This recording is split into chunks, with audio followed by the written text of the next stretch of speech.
Welcome to AFL Access. My name is Joel, and today I'll be kicking off the 2019 season reviews, where Justin, Ryan, and I will look at what went right, what went wrong, and just in general, what happened for all 18 teams across the 2019 season. Today, I feel we should start from the very bottom, so I will be reviewing the Gold Coast Suns 2019 season.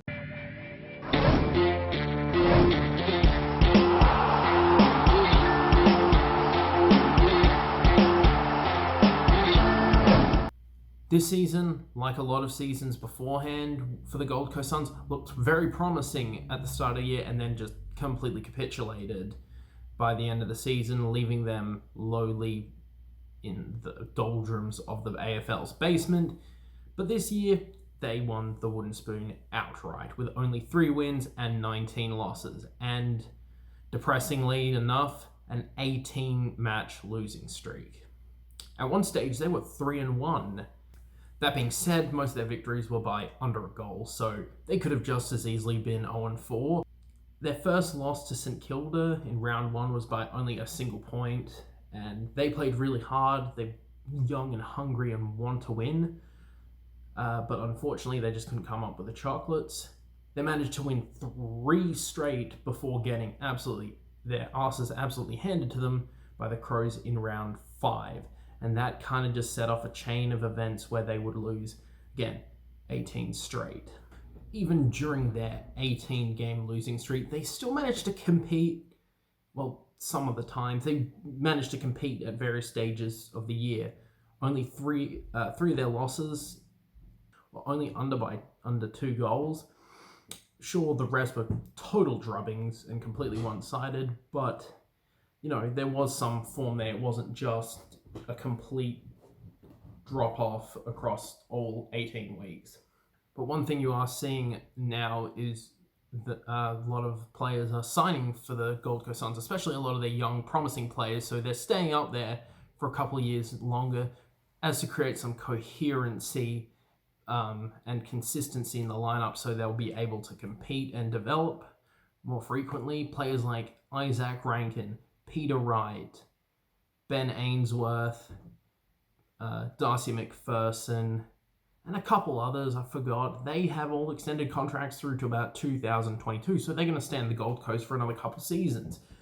And hopefully they'll be able to develop a culture, a style of game, preferably a high-pressure style, because I've already come up with a great nickname for the team if they ever do that, and that would be obviously the Black Hole Suns. Good. Sam Collins, for the time he played, seemed to be an experienced hand down back that could definitely help out the younger defenders without leaving them completely out to dry. Even though he hasn't played as much, Chris Burgess looks to be pretty good, or a decent forward option, or a good half forward option for the Suns, who are kind of lacking in that area.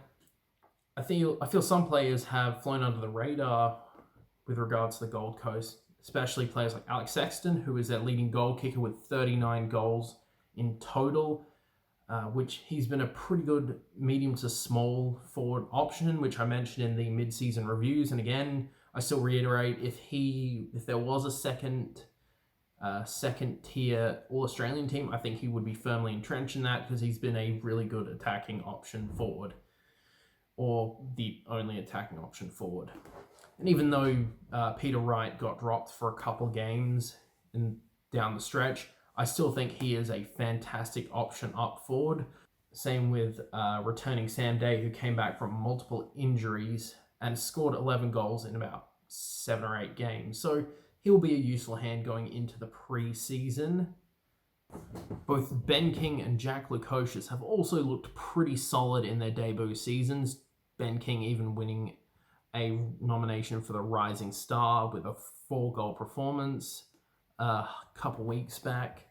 And Jack Lukosius, even though he did not get a nomination, has looked really solid down back. He still needs to work on the kinks, and even though many people think he should be playing forward, I think just giving him some versatility would be very helpful for the Suns, especially in where they're lacking.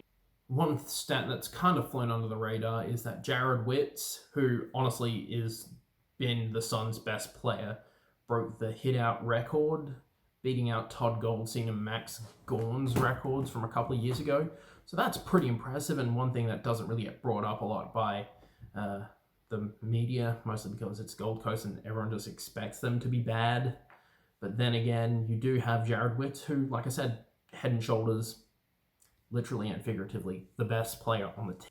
Players like David Swallow, Braden Fiorini, Darcy McPherson, and Lockie Weller have also looked very strong this year. Even though their midfield is quite weak and probably needs one more veteran leader alongside some really good run on the outside, they've looked pretty serviceable. Darcy McPherson playing the high half forward / midfielder role has really who can go down the ground and score goals, has really helped the Suns this year, who have really struggled to score many points throughout the season, which is always kind of a sign of a very young team with developing forwards, who I think, give it a couple of years, will be very dangerous. Now, they just need to work on the entry into the forward 50. And that kind of just brings me to the bad of the Suns, which has been so vast it's not even funny. So yeah, like I mentioned, the entry into the forward 50 for the Suns have been diabolically bad. Adelaide has the same kind of problem, and getting ahead of myself, Adelaide's, at least with Gold Coast, you can say they have very young, underdeveloped players, while the Crows have experienced-ish veterans, and that's a huge concern. Anyway, I'm getting off topic. Point is, their entry into the forward 50 is seriously lacking, and it's not helping their forwards reap the rewards of what is a lot of effort. I think just in general, also a lack of quality veteran leadership for the Suns to take from their crosstown rival Brisbane. They brought in Luke Hodge to help motivate a lot of the younger kids and give them a veteran to rally around so they can gain experience from them. However, they lack that. And I would argue that the players they've surrounded their youth with are pretty bad. In case in point, Anthony Miles, who I think shouldn't be playing football, shouldn't be playing AFL football. Can't kick a goal on a 25 meters out on a slight angle. He gets suspended for headshotting Riley Knight, even in a game which is a total blowout. There's no point trying to headhunt someone in a total blowout. And whenever I see him play, he just makes the worst decisions and puts his own players under the pump and just does not provide any reward for these young players.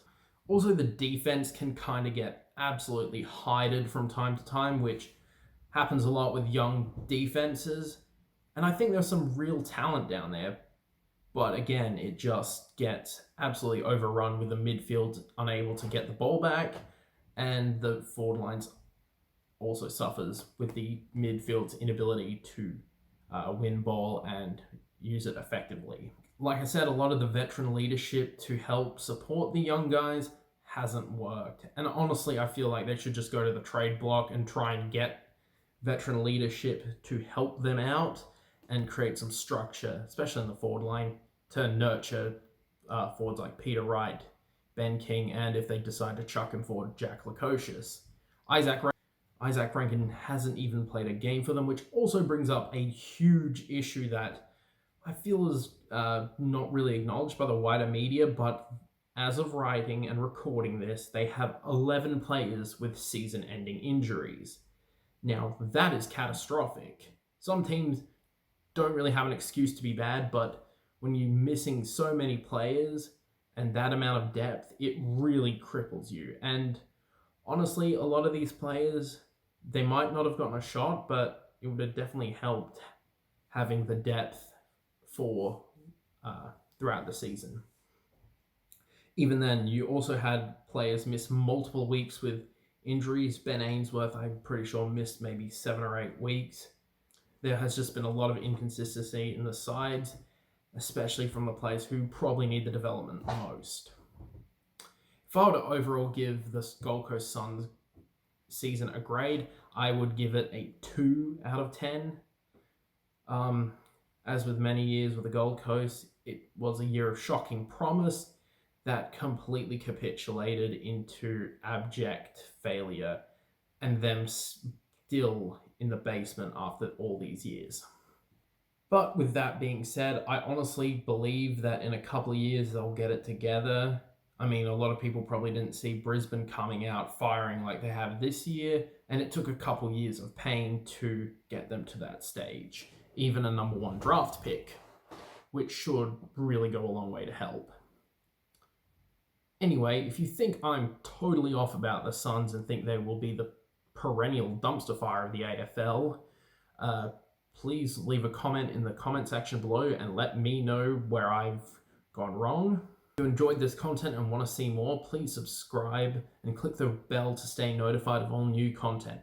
We have plenty of more season reviews to go, and then we'll get on to some more interesting stuff heading into finals and the off season. If you want to chat footy with any of the guys that work here on AFL Access, please join our Discord server, link in the description, and just chat away with us during the final season and then the off season. This has been your AFL Access.